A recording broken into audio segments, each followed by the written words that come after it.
So my people, this matter between Omoyele Sowore, the police, and the whole number-free Nnamdi Kanu Now movement has just taken another twist. Earlier today, the court sitting in Abuja decided to adjourn the case that the Inspector General of Police filed against Sowore and the other protesters.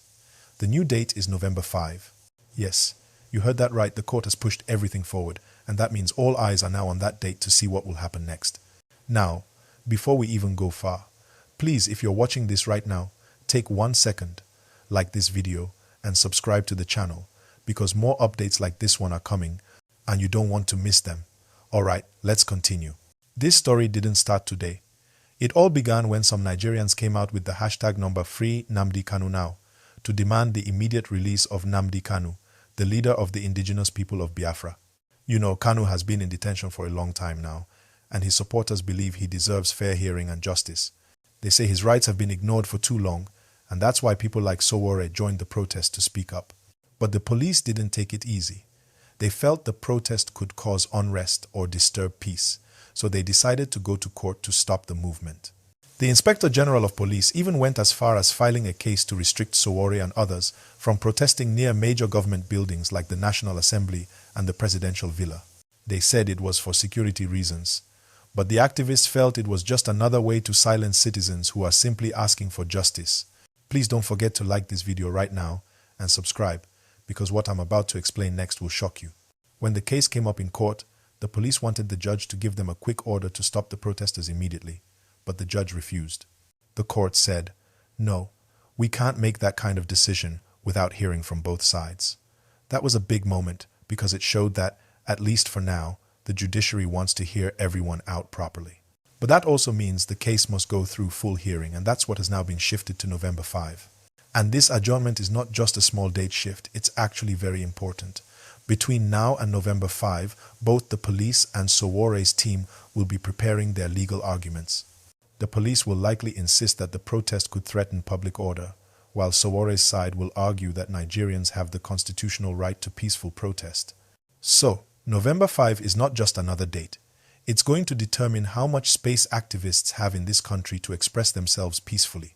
Let me pause a bit. If you are following this gist and you want to keep hearing updates about what will happen on November 5, please just like this video right now, click the subscribe button and turn on notifications. That's how you'll get it first when we drop the follow-up. Alright, let's continue. During the last protest in Abuja, you may remember there were reports of tear gas, heavy police presence, and even people being arrested. Many citizens who joined the demonstration said they were only carrying placards, chanting, and demanding justice for Nnamdi Kanu, but the police insisted the gathering was unlawful. That's one of the main reasons this legal case became serious. Because it's not just about one protest, it's about the question, do Nigerians still have the right to gather peacefully and speak their minds? And if you look deeper, you'll see why this story is shaking the country. Nnamdi Kanu's issue is already sensitive. It has political, regional, and emotional sides. Sowore joining the protest made it even louder because he's not new to activism. He has faced his own legal battles in the past, so when he steps into a protest like this, it draws national attention. By adjourning the case to November 5, the court might be giving both sides time to calm things down, but many people believe the issue will only get hotter. Supporters of Kanu see the adjournment as a delay in justice, while government supporters see it as a necessary step to maintain peace. It's a tight balance, and that's why everyone is watching. Again, please like this video and subscribe if you want to stay updated, because as we move closer to November 5, this story will continue to develop fast, and we'll be here to give you all the verified updates in real time. Now, let's talk about what could happen next. There are a few possible outcomes. 1. The court could finally hear from both sides and decide whether or not the protest was within legal bounds. 2. If the police cannot convince the judge that the protest was a threat, the case might even be dismissed. But if the court believes the protesters went against the law, then Sowore and the others might have to face penalties. But let's be honest, this is not just a legal issue. It's about freedom of speech and how far citizens can go when they demand justice. The Free Nnamdi Kanu Now movement is not only about Kanu, it's also about how Nigerians feel about fairness and representation. And this is why the matter keeps trending online, because many people see it as a test of democracy. As we speak, reactions are still coming in from human rights groups and political observers. Some are saying that the government should listen to the people and address the concerns peacefully, while others believe that the law must take its course. But one thing is clear, people are watching how Nigeria handles this situation. And that's why, my people, this adjournment is not a small thing. It tells us that this case has not ended, and it might even shape how protests and civil rights are treated going forward. So while we wait for November 5, we need to stay calm, stay informed, and keep discussing the issue in a respectful way.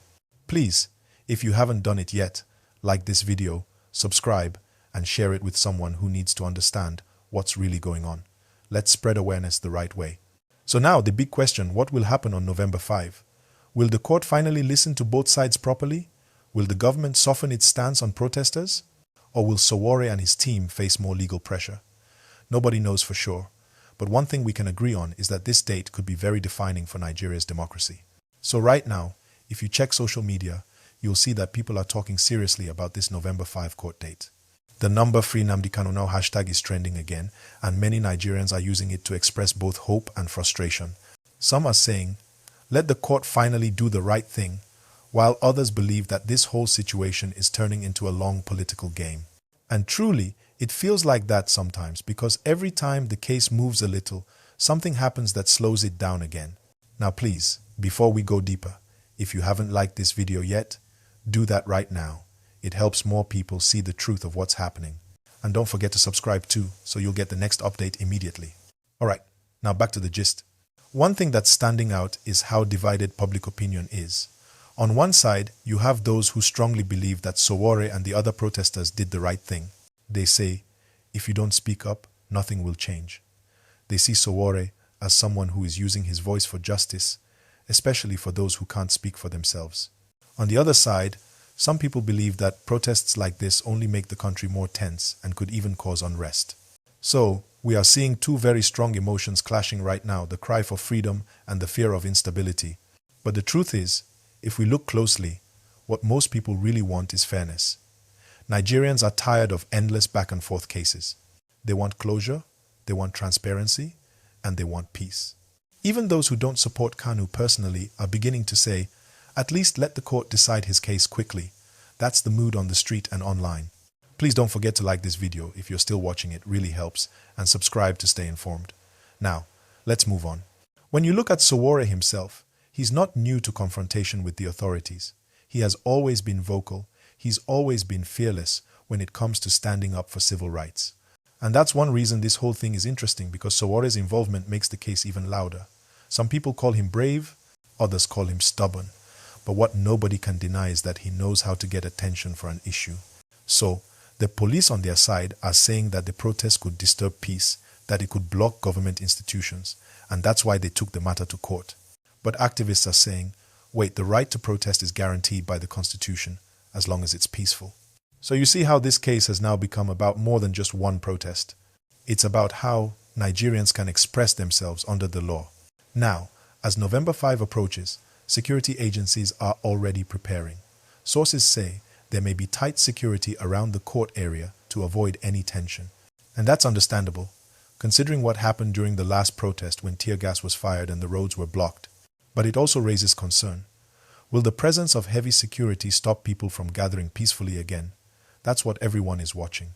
And my people, please, as you listen, just like this video now and subscribe, because this story is still unfolding, and I promise to bring the full follow-up once the November 5 hearing happens.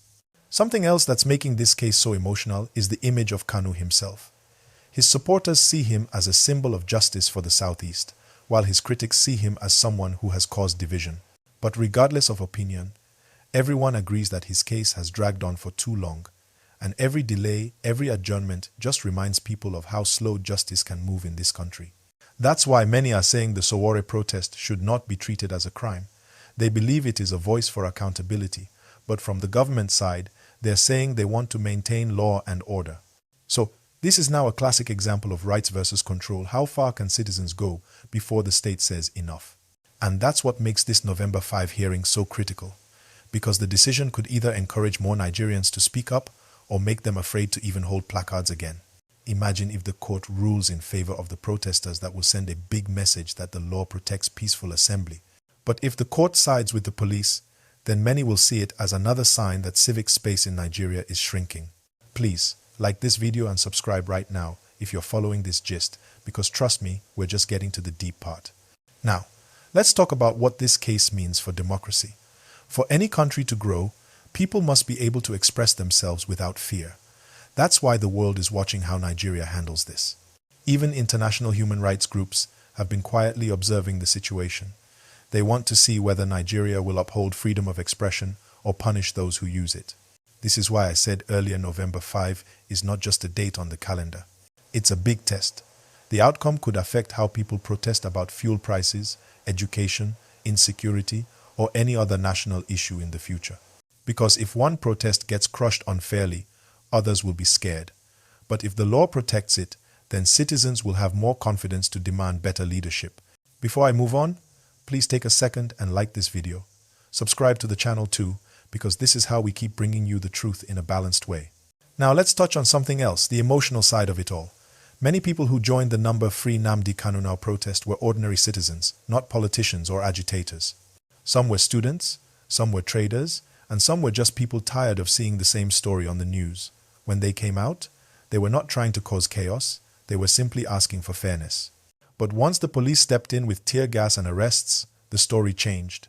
What started as a peaceful call became a clash. And that's why the court needs to handle this carefully, because public trust in justice is already very low. If you agree with what I'm saying, just hit the like button now.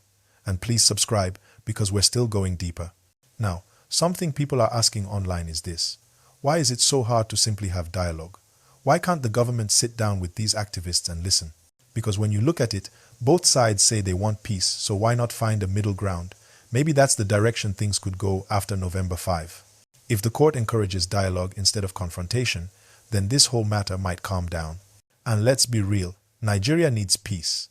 We need calm minds, honest conversations, and fairness in the system. The youth especially are paying attention. Every young person watching this story is learning how the country treats those who speak up. That's why how this case ends will shape people's mindset for years. Please, if you're watching, don't forget to like this video and subscribe. We're here to give you the facts in simple language so everyone can understand what's really going on. So, as things stand, Sowore and the other protesters will return to court on November 5. The police will be there too, presenting their side, and the whole country will be waiting to see which direction justice will go. Between now and then, it's important for everyone to stay calm and let the legal process take its course.